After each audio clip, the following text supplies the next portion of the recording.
اعوذ باللہ من الشیطان الرجیم بسم اللہ الرحمن الرحیم۔ تمام واجب الاحترام السلام علیکم ورحمۃ اللہ۔ دعا گو ہوں اللہ پاک آپ اور آپ کے اہل خانہ کے اوپر اپنی رحمت اور برکتوں کا نزول فرمائے اور صحیح معنوں میں ہمیں سب کو قرآن کا فہم اور ادراک عطا فرمائے، آمین اللہم آمین۔ انشاءاللہ عز و جل سورۃ آل عمران مبارکہ کا رکوع نمبر 16 تلاوت کرتے ہیں اور ساتھ میں ترجمہ و تفسیر کرتے ہیں اور دیکھتے ہیں کہ اللہ تعالیٰ نے اس میں کیا فرمایا ہے۔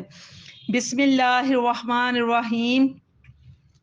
یا ایھا الذین آمنوا ان تطیعوا الذین کفروا یردوکم علی اعقابکم فتنقلبوا خاسرین بل اللہ مولاکم وہو خیر الناصرین سنلقی فی قلوب الذین کفروا الرعب بما اشرکوا باللہ ما لم ینزل بہ سلطانا ومأواہم النار وبئس مثوى الظالمین ولقد صدقکم اللہ وعدہ اذ تحسونہم بإذنہ حتی اذا فشلتم وتنازعتم فی الامر وعصیتم من بعد ما اراکم ما تحبون منکم من یرید الدنیا ومنکم من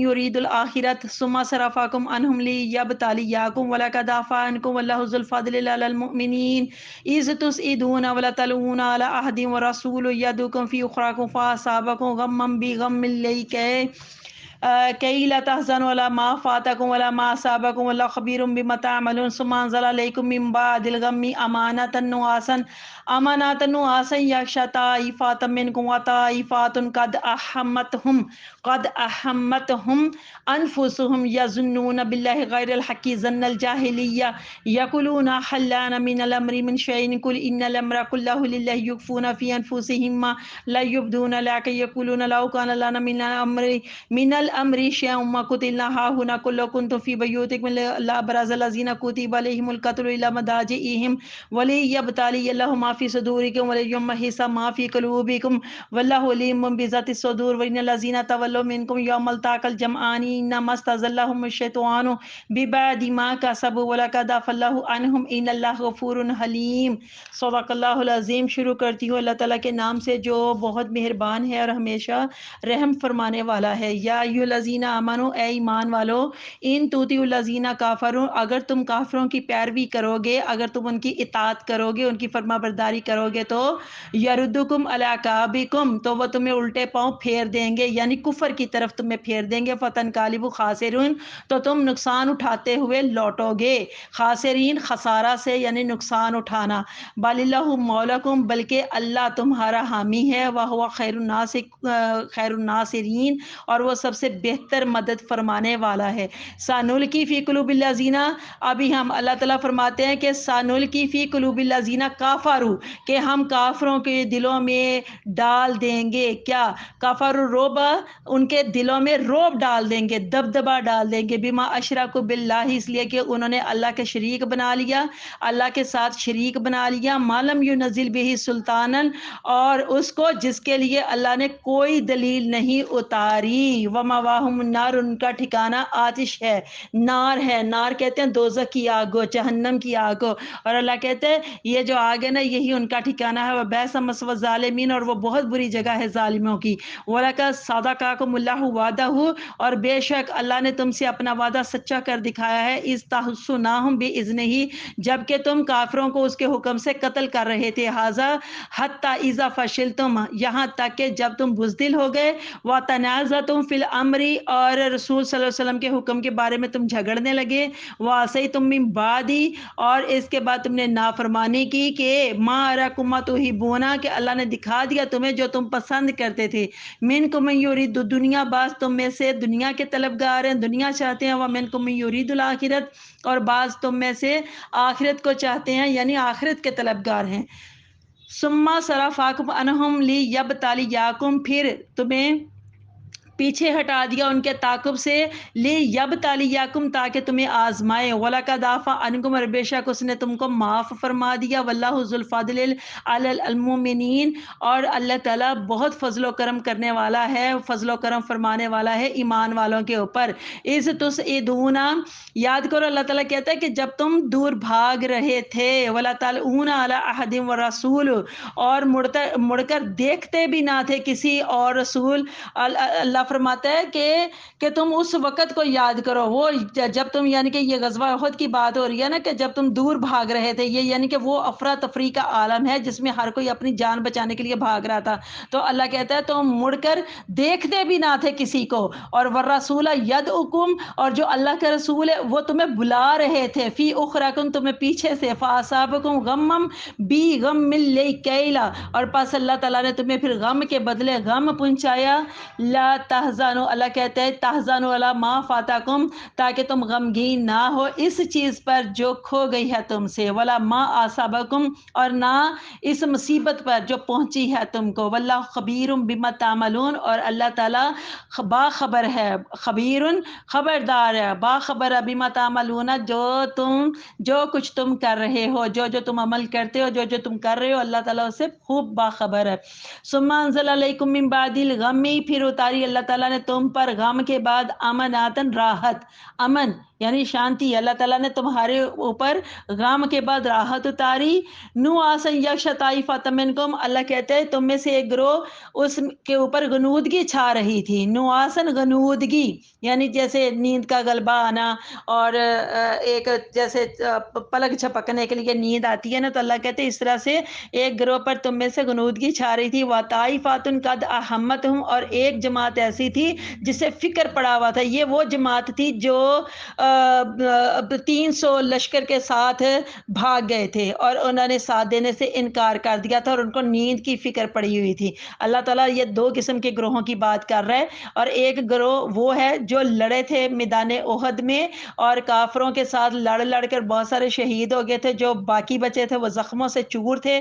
پھر اللہ نے ان کو پل بھر کے لیے ان کو نیند دی، جس سے ان کو راحت محسوس ہوئی تھی. تو اللہ تعالیٰ فرماتے ہیں کہ اس نے غم کے بعد تمہیں راحت دی، اور ایک گروہ کے پر غنودگی چھا رہی تھی، اور ایک جماعت ایسی تھی جسے فکر پڑی ہوئی تھی. انفسہم، اپنی جانوں کی. یظنون باللہ غیر الحق، اور وہ اللہ کے ساتھ بلا وجہ بدگمانی کر رہے تھے. ظن الجاہلیتی، اور یہ کس وجہ سے تھی بدگمانی؟ یہ عہد جاہلیت کی بدگمانی تھی. ظن الجاہلیتی، جاہلیت کی بدگمانی. یقولون، اور وہ کہتے ہیں حل لنا من الامر من شیء، کا ہمارا بھی اس کام میں کچھ دخل ہے؟ کل، آپ ان کو فرما دیجئے ان الامر کلہ للہ، اختیار تو سارا اللہ کا ہے. امر، اختیار، معاملہ یہ سارا اللہ کا ہے. یخفون فی انفسہم، جو وہ اپنے دلوں میں چھپائے ہوئے ہیں. مالا یبدون لا کا، اور آپ کے اوپر یہ ظاہر نہیں کرتے. یقولون، اور کہتے ہیں لو کان لنا من امر شیء، اور وہ کہتے ہیں اپنے دلوں میں کہ اگر ہم ہوتے، اگر ہمارا اس کام میں کوئی دخل ہوتا، امری شیء، کچھ بھی ہمارا ذرا بھی اس کام میں کوئی دخل ہوتا تو ما قتلنا ہاہنا، تو نہ مارے جاتے ہم یہاں اس بے دردی سے. کل، آپ ان کو بتا دیجئے لو کنتم فی بیوتکم، اگر تم اپنے گھروں میں بھی بیٹھے ہوتے تو لا برز الذین کتب علیہم القتل، تو پھر بھی تم نکل آتے، جن کا نام قتل کے لیے لکھا جا چکا تھا نا، وہ پھر بھی نکل آتے الی مضاجعہم، اپنی قتل گاہوں کی طرف. یعنی کہ وہ پھر بھی اپنے گھروں سے نکل آتے جن کا نام مارے جانے والی لسٹ میں لکھا جا چکا تھا، تو وہ اپنی قتل گاہوں کی طرف خود ہی وہ نکل آتے. ولی یبتلی اللہ ما فی صدورکم، اور تاکہ اللہ تعالیٰ آزمائے جو کچھ تمہارے سینوں میں ہے نا، جو کچھ تمہارے سینوں میں چھپا ہوا تھا اس سے اللہ تعالیٰ تمہیں آزمائے. ما فی قلوبکم، اور اللہ تعالیٰ تمہارے دلوں میں جو میل کچیل ہے اس کو صاف کر دے. واللہ علیم بذات الصدور، اللہ تعالیٰ جو سینوں کے راز ہیں ان کو خوب جاننے والا ہے. ان الذین تولوا منکم، بے شک وہ لوگ جو پیٹ پھیر گئے تھے تم میں سے، یوم التقى الجمعان، اس روز جب مقابلے میں وہ نکلے تھے دونوں لشکر. جمعانی، وہ دونوں لشکر جب مقابلے کے لیے اس دن نکلے تھے. تو اللہ کہتے ہیں انما استزلهم الشیطان، تو انہیں شیطان نے پھسلا دیا تھا ببعد ما کسبوا، بوجہ ان کے کسی عمل کے. ولقد عفا اللہ عنہم، اور بے شک پھر اللہ تعالیٰ نے انہیں معاف فرما دیا. ان اللہ غفور حلیم، اور بے شک اللہ تعالیٰ بخشنے والا ہے اور حلم والا ہے، یعنی بردبار ہے. صدق اللہ العظیم. تمام واجب الاحترام سورۃ آل عمران نمبر 16 اس کی آیت نمبر 149 اور 150 149 اینڈ 150 میں اللہ تعالیٰ کافروں کی اللہ تعالیٰ نے جو بات کی ہے نا یہاں پر کہ ان کی پیروی نہیں کرنی، ان کی اطاعت نہیں کرنی، مطلب اللہ تعالیٰ نے کافروں کی فرما برداری کرنے سے روکا ہے، منع فرمایا ہے، کیونکہ ان کی پیروی کرنے کا نتیجہ یہ ہوگا کہ دین کا دامن ہمارے ہاتھ سے چھوٹ جائے گا یا کم از کم ہماری گرفت ڈھیلی پڑ جائے گی۔ تو یہاں پر اسی بات کو اللہ تعالیٰ نے ہمیں سمجھایا ہے کہ ان کی پیروی نہیں کرنی۔ آیت نمبر 151 151 میں اللہ تعالیٰ نے فرمایا کہ ہم کافروں کے دلوں میں رعب اور دبدبا ڈال دیں گے، یعنی اللہ تعالیٰ کافروں کے دلوں میں رعب ڈال دے گا، دبدبا ڈال دے گا۔ تو تمام واجب الاحترام آپ غور فرمائیے، رکوع نمبر 13 14 15 اور اب اسی کا تسلسل ہے رکوع نمبر 16 میں بھی جو جنگ احد کے واقعات بیان ہوئے ہیں، تو اس رعب و دبدبے کا مظاہرہ بھی خوب دیکھنے کو ملا ہے کہ جب کافروں نے پلٹ کر مسلمانوں پر حملہ کیا تو مسلمانوں کی کثیر تعداد شہید ہو گئی تھی اور فوج کا بیشتر حصہ جو تھا وہ زخمی ہو چکا تھا۔ ایسے حالات میں کافر لوگ چاہتے تو مدینے پر حملہ کر سکتے تھے اور ہو سکتے ہیں ان کو کامیابی بھی مل جاتی، لیکن اس کے باوجود وہ وہاں سے بھاگ نکلے تھے۔ بعد میں ان کو اپنی غلطی کا احساس بھی ہوا تھا کہ کاش ہم اس وقت حملہ کرتے اور مدینے کو اپنے قبضے میں لے لیتے، لیکن ہم تو اپنا کام ادھورا چھوڑ کر آ گئے ہیں۔ لیکن ان کی ہمت نے جواب دے دیا تھا۔ حقیقت یہ تھی کہ ان کے اندر ہمت ہی نہیں تھی واپس پلٹ کر آنے کی اور مدینے والوں سے لڑائی کرنے کی۔ یہاں یہ وہی رعب ہے، یہ وہی دبدبا دیکھنے کو مل رہا ہے جو اللہ تعالیٰ نے ان کافر لوگوں کے دلوں میں ڈال دیا تھا۔ آیت نمبر 152 میں اللہ تعالیٰ نے فرمایا کہ بعض تم میں سے دنیا کے طلبگار ہیں اور بعض آخرت کو چاہتے ہیں۔ اس سے مراد وہ تیر انداز ہیں جن کو ڈیوٹیوں کے اوپر حضور صلی اللہ علیہ وسلم نے لگایا تھا کہ تم لوگوں نے یہاں پر اپنی اپنی جگہوں کے اوپر رہنا ہے اور چاہے فتح ہو یا شکست، لیکن تم لوگوں نے اپنی جگہ نہیں چھوڑنی۔ لیکن وہ جو تیر انداز تھے مال غنیمت حاصل کرنے کے لیے اپنے مورچے چھوڑ گئے، اور آخرت سے مراد حضرت عبداللہ بن جبیر رضی اللہ تعالیٰ عنہ اور ان کے وہ 10 ساتھی ہیں جنہوں نے اپنی جگہ نہیں چھوڑی تھی، اور وہ بلکہ دوسروں کو بھی بلاتے تھے کہ حضور صلی اللہ علیہ وسلم کی تم نافرمانی نہ کرو، حضور نے ہمیں یہاں پر رکنے کے لیے ہمیں بولا ہوا ہے۔ تو وہ اپنی جگہ پر جمے رہے تھے اور وہ سب شہید ہو گئے تھے، پھر اللہ تعالیٰ نے ان کو معاف فرما دیا۔ تو اللہ تعالیٰ فرماتے ہیں کہ یہ جو لوگ جنہوں نے اپنی جگہ چھوڑ دی تھی، وہ تیر انداز وغیرہ، وہ دنیا کے طلبگار تھے، مال غنیمت جمع کرنے کے لیے میدان میں اتر پڑے، اور جو عبداللہ بن جبیر رضی اللہ تعالیٰ عنہ اور ان کے وہ جو 10 ساتھی تھے جو اپنی جگہ پر جمے رہنے کی وجہ سے شہید ہوئے تھے، تو وہ آخرت کے طلبگار تھے۔ اس کے بعد اللہ تعالیٰ نے فرمایا ہے کہ اللہ تعالیٰ مومنوں کے اوپر اپنا فضل و کرم فرمانے والے ہیں، اللہ تعالیٰ نے ان کو معاف فرما دیا۔ اس سے یہ بھی پتہ چلتا ہے کہ جن سے غلطی ہوئی تھی وہ مومن تھے، وہ ایمان والے تھے۔ تو آج کسی کو کوئی حق نہیں پہنچتا کہ وہ ایمان والوں پر کسی ایک بات پر بھی کوئی انگلی اٹھائے یا ان کے اوپر کوئی اپنی زبان درازی کرے یا ان کے اوپر لعن طعن کرے، استغفر اللہ، یہ کسی کا حق نہیں ہے۔ آیت نمبر 153 میں غزوہ احد میں مسلمانوں کی جو افراتفری کا نقشہ کھینچا جا رہا ہے نا، تو یعنی دشمن کے اچانک حملے سے جو خوف پھیل گیا تھا، اور خوف و ہراس کس لیے پھیل گیا تھا کہ اچانک حملے سے بڑے بڑے جو بہادر تھے ان کی اس وقت ہمت ٹوٹ گئی تھی اور جان بچانے کی فکر میں ادھر ادھر بھاگ کھڑے ہوئے، لیکن اللہ کا پیارا اور سچا محبوب محمد صلی اللہ علیہ وسلم پہاڑ کی طرح اپنی جگہ پر جمے رہے تھے۔ شجاعت، رسالت اور وقار نبوت کا صحیح مظاہرہ اسی روز ہوا، اور اس وقت بھی زبان پاک سے یہی الفاظ نکل رہے تھے کہ اے اللہ کے بندوں میری طرف آؤ، اے اللہ کے بندوں میری طرف آؤ، اور پھر جیتا ہوا میدان ہاتھ سے نکل گیا، لیکن اللہ تعالیٰ نے اس غلطی کے باوجود اس تکلیف دہ زخم پر اپنے کرم کا مرہم لگا دیا، اور اللہ تعالیٰ تو ہر بات سے باخبر ہے، وہ تو سب جانتا ہے۔ آیت نمبر 154 میں اللہ تعالیٰ نے فرمایا کہ پھر غم کے بعد تم پر راحت نازل فرمائی۔ غور فرمائیے، جب احد میں مومنین زخموں سے چور ہو رہے تھے اور عزیزوں کے لاشیں خون میں تڑپ رہے تھے اور ہر طرف خوف و ہراس پھیلا ہوا تھا، تو اس وقت اللہ تعالیٰ نے مخلص مومنوں پر غنودگی طاری کر دی، جس سے یہ تھا کہ جتنے بھی وہ تھکے ماندے لشکر والے تھے وہ نئے سرے سے تازہ دم ہو گئے۔ حضرت ابو طلحہ رضی اللہ تعالیٰ عنہ فرماتے ہیں کہ ہم اونگنے لگے، یہاں تک کہ کئی بار تلوار میرے ہاتھ سے چھوٹی اور میں نے اسے سنبھالا۔ ایسی حالت میں نیند کا آنا واقعی ایک بہت بڑی نعمت ہے۔ اس آیت میں یہ بھی بات بہت سمجھنے والی ہے تمام واجب الاحترام، کہ جب موت کا وقت مقررہ آ جاتا ہے نا، تو انسان اپنی قتل گاہ کی طرف خود بخود ہی کھینچا چلا آتا ہے، وہ لاکھ کترائے جائے، وہ لاکھ اپنے آپ کو محفوظ کرنے کی کوشش کرے، لیکن تقدیر اسے اس مقام کی طرف لے ہی آتی ہے۔